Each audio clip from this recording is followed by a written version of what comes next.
लोगों ने कल देखा था कि ये कहाँ से लिए गए बेटा? आयरलैंड से। आयरलैंड में कहाँ से लिए? स्पेन से। फिर कहाँ से कहाँ तक आर्टिकल थे ये 36 से 51 तक थे। 36 से 51 तक। जितना मैं आपको 42 तक बता चुकी थी। कहाँ तक बता चुकी थी? 42 तक। आर्टिकल 42 तक मैंने आपको इसमें पूरा डिफाइन कर दिया था। आज मैं आपको आर्टिकल 43 से बताना शुरू करूँगी। समझ में आ रहा है? तो आर्टिकल 43 का 43 इसमें है निर्वाह एवं मजदूरी। निर्वाह मतलब अगर किसी भी व्यक्ति के पास कोई काम नहीं है, काम करने के इच्छुक है, तो सरकार क्या करेगी? कम से कम इतना तो उसको मजदूरी या पैसा दे सकती है, या उसको काम दे सकती है, या उपलब्ध करा देगी रोजगार, जिससे कम से कम उसकी रोजी रोटी चल जाए। क्या चल जाए? रोजी रोटी। इसमें तो कुटीर उद्योग, इसमें तो कुटीर उद्योग बोल सकते हो। समझते हो? छोटे मोटे काम, छोटे मोटे काम आप खोल सकते हो, और छोटे मोटे काम के लिए सरकार क्या करेगी? आपको पैसा या लोन भी प्रोवाइड करा देती है। समझ में आ रहा है? तो सीधी सी बात है, आप आर्टिकल 43 में निर्वाह योग्य मजदूरी आप कुटीर उद्योग है, इसमें कुछ भी खोल सकते हैं। ठीक है? मतलब कहने का मतलब इसमें यह है कि व्यक्ति को काम भी सरकार उपलब्ध करा सकती है। आर्टिकल 43A में क्या है? उद्योग प्रबंधन में कामगारों की भागीदारी।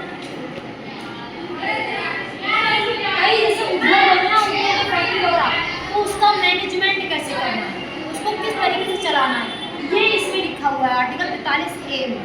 और इसमें कामगार जो काम करने वाले लोग होते हैं ना, कई बार क्या होता है वो सिर्फ बेचारे मजदूरी करते रह जाते हैं। क्या मतलब होता है?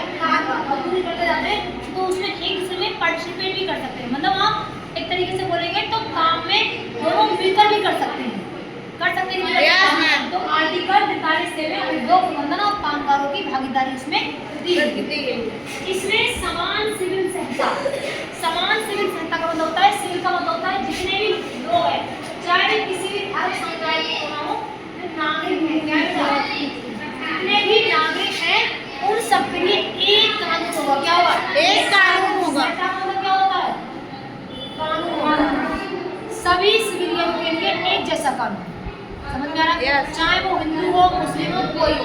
समझ में आ रहा है? जैसे अगर किसी को तलाक देना हो, तो ये तलाक देने की प्रोसेस जो है वो शरीयत कानून है, उनका अलग से कानून है। लेकिन अगर किसी का शादी तुड़वाना है, तो वो सीधे कोर्ट में जाएगा, और जो हिंदू पर लागू होगी वही मुस्लिम पर भी लागू होगी। समझ में आ रहा है? एक समान कानून की संहिता होगी, एक समान कानून का क्या होगा? उसमें एक जैसा होगा। समान सिविल संहिता। समझ में आ गया? आर्टिकल 44 में समान सिविल संहिता है। ठीक है? सारा वालों केस जो था वो इसी को लेकर के हुआ था कि जब हम भारत के नागरिक हैं, जब हमारे लिए समान सिविल संहिता अप्लाई हो रही है, तो शरीयत कानून के हिसाब से हमको तलाक क्यों दी गई? तो सारा वालों ने केस किया था ना? Yes ma'am. तो इसी वाले आर्टिकल को लेकर उन्होंने क्या कर दिया? केस कर दिया। उसको केस किया, और फिर उन्होंने लगा दिया कि सबको समानता का अधिकार है।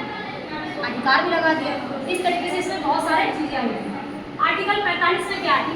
6 से कम वर्ष के जो बच्चे होते हैं ना, पहले बच्चों को कुपोषण हो जाना, या बीमारियां हो जाना, या कोई ऐसी बीमारी हो जाना जिससे बच्चा बहुत ज़्यादा आगे चलकर अपंग हो सकता है, या बहुत सारी और प्रॉब्लम हो सकती है। तो उन्होंने कहा था कि अब सरकार का ये उद्देश्य रहेगा कि जो 6 से कम उम्र के बच्चे हैं, छोटे छोटे बच्चे, उनके लिए स्वास्थ्य संबंधी जितनी सुरक्षा है वो कौन देगा? सरकार देगी। क्यों? क्योंकि आप ऊपर वाले बच्चों को भी सुविधा दे रहे हो, जब नींव ही कमजोर है तो ऊपर देने से क्या मतलब बन रहा है? आप बताओ। तो इन्होंने कहा कि आर्टिकल 45 में क्या होगा? 6 वर्ष के कम बच्चों की स्वास्थ्य संबंधी सारी चीजें कौन देगा? सरकार देगी। और 6 से जैसे आप टीकाकरण ले लो, समझा? टीकाकरण वगैरह वो सब कौन देखता है? सरकार देखती है। और दूसरा इसमें है 6 से 14 वर्ष तक के बच्चों को प्राथमिक शिक्षा देना। समझा? 6 से 14 वर्ष तक के बच्चों को प्राथमिक शिक्षा किसके उद्देश्य देने का? सरकार। इसी को बाद में जोड़ा जाता है, किसमें? अधिकार में जोड़ा जाता है। कौन से में? आर्टिकल 21 में। आर्टिकल 21 में जोड़ा जाता, क्योंकि इसको इसलिए जोड़ा गया क्योंकि सरकार ये कह रही थी कि हम माने या ना माने हमारी इच्छा। DPSP कहती है कि वो अगर संसाधन उपलब्ध है तो मान ली जाएंगे, संसाधन नहीं है तो भी क्या नहीं मना कर देगी। इसके लिए उठा करके कहाँ डाला गया? मैम अधिकार में। कहाँ डाला गया? अधिकार में। समझ में आ गया? बात समझ में आ गई? किस डाला गया? अधिकार में 21 डाल दिया। में क्या है, एसटी एससी ओबीसी और एसटी की विशेष आरक्षण। जनरल वाले लोग कहा जाता है कि पहले से बहुत होशियार थे, पढ़े लिखे थे, शिक्षित थे। ये जातियां पहले से कैसी थी? शिक्षित नहीं, पिछड़ी हुई थी। कैसी थी? पिछड़ी हुई, हर डेवलपमेंट में पीछे थी। तो इन्होंने कहा कि जो जातियां पिछड़ गई, तो जातियां समाज से बहुत ज्यादा पिछड़ गई, एक एक लोग कैसे हो गए, पिछड़ गए, मतलब अलग हो गए, जागरूक होती उतने नहीं है। तो उन्होंने कहा हम लोगों का विशेष आरक्षण दो, रिजर्वेशन दो। क्या दो? रिजर्वेशन। तो इसमें आर्टिकल 46 में एससी ओबीसी और एसटी के लिए विशेष आरक्षण दिया है। अब आते हैं आर्टिकल 47 में, सरकार पोषण युक्त आहार उपलब्ध कराएगी। पोषण युक्त आहार, बच्चों को कुपोषण से रोकने के लिए सरकार क्या करेगी? पोषण युक्त आहार देगी। क्या देगी? पोषण युक्त आहार। समझ आ गया? दूसरी बात, जो नशीले पदार्थ हैं, शराब है, ड्रग्स वगैरह जो होती है ना, इन सब पर क्या लगाती सरकार? रोक लगाती है। लगाती कि लगाती है? बिल्कुल लगाती है। फिर आर्टिकल दूसरी बात 47 की बात देखते हैं अभी। 48 में दी गई कृषि और पशुपालन। क्या दिया गया है? कृषि और पशुपालन। आर्टिकल 48 में गए कृषि कीजिए और आप पशुपालन कीजिए, इसमें सारी बातें इसमें लिखी गई। ठीक है। 48A इसको जोड़ा गया और कहा गया पर्यावरण, वन और वन्य जीव संरक्षण। पर्यावरण समझते हो ना? Yes ma'am. एनवायरमेंट और वन मतलब फॉरेस्ट और वन्य मतलब जंगली और जीवों का संरक्षण करना। आर्टिकल 48 कहता है कि हमारे देश में जितने भी पर्यावरण है और वन है और जंगली जानवर है, उन सबका संरक्षण करना सरकार का क्या है? कर्तव्य है, सरकार को करना ही पड़ेगा। ठीक है। अब आर्टिकल 49 क्या कहता है? धरोहर की रक्षा। धरोहर जैसे जो हमारी प्राकृतिक चीजें हैं या हमारी कुछ प्राचीन चीजें हैं या हमारी संस्कृति है, ठीक है, उन्हें हमें क्या करना है? संजो के रखना है, उसको सुरक्षित करना है। ये नहीं गए टाइम उखाड़ के ले आओ, नहीं ला सकते। आपको क्या करना पड़ेगा? उसको मेंटेनेंस, उसको सुरक्षित रखना पड़ेगा। कहने का मतलब जितनी भी पुरानी चीजें हैं जो हमारी हेरिटेज में आती है, विरासत में हमें मिली है, वो सारी की सारी चीज़ों की हमें क्या करनी है? रक्षा करनी है, उनको संरक्षित करना है, उनको आगे पीढ़ी तक पहुंचाना है कि देखो हमारे देश में भी उनको सुरक्षित रखना है। ठीक है। और लोगों को सुरक्षित रखने के लिए बढ़ावा भी देना है। जैसे आप दिल्ली गए हैं, अब वहाँ जाके आपने कोई चीज़ है, चार जी तो अच्छी चीज़ ला उखाड़ के ले चलते हैं, गलत है, नहीं ला सकते। समझ आ रहा है?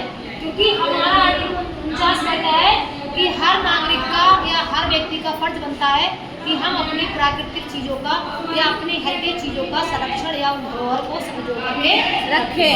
ठीक है। दूसरी बात कार्यपालिका और न्यायपालिका का पृथक्करण। पहले कार्यपालिका और न्यायपालिका एक थी। क्या थी? एक थी। कार्यपालिका क्या करती है? कानूनों का निर्माण करती है। और न्यायपालिका क्या करती है? उन्हें लागू करती है। तो इन्होंने कहा कि कई बार क्या होता है, विवाद हो जाता है, तो हम क्या करेंगे? न्यायपालिका को निष्पक्ष कर दे रहे हैं, मतलब कार्यपालिका और न्यायपालिका को पृथक कर दिया, अलग अलग कर दिया। समझ में आ गया? देखो कार्यपालिका और न्यायपालिका को आर्टिकल 50 के तहत क्या कर दिया गया? अलग अलग कर दिया। अब 51 में आता है अंतर्राष्ट्रीय शांति को बढ़ावा देना। वो कहते हैं कि हम लोगों को अंतर्राष्ट्रीय स्तर पर भी क्या करना है? शांति बनाए रखना देना है या बनाए रखना है, और जो देश है दूसरे उनके साथ सहयोग की भावना रखनी है। समझ में आ रहा है? इस आर्टिकल 51 के तहत भारत को यूएनओ में शामिल किया गया। भारत को यूएनओ में शामिल किया गया। समझ में आ रहा है? भारत को यूएनओ में इसलिए शामिल किया गया क्योंकि भारत अंतर्राष्ट्रीय स्तर पर क्या कर रहा है? शांति को बढ़ावा दे रहा है। अब आगे देखो, इसमें यही डीपीएस भी 3 भागों में वर्गीकृत कर दी जाएगी। 3 भागों में वर्गीकरण बांट दी जाएगी। मतलब कौन सा आर्टिकल किसकी विचारधारा से प्रभावित है? तो पहला इसमें है हमारा गांधीवादी विचारधारा से, गांधीवादी विचारधारा से। ठीक है। दूसरा है हमारा समाजवादी विचार, समाजवादी विचारधारा। और तीसरा है उदारवादी। क्या है? उदारवादी।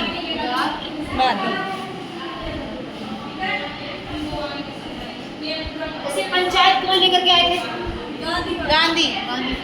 तो आर्टिकल 40 किसका हो गया? गांधी का। इस तरीके से क्या हुआ कि 3 भागों में DPSV 36 से लेकर के 51 तक इन तीनों को 3 विचारधारा में डिवाइड कर दिया गया और यहाँ से हमारा नीति तत्वों का टॉपिक क्या होता है, समाप्त होता है। अब देखेंगे हम लोग इससे आगे वाली क्लास में कि हमें क्या देखना है, ठीक है।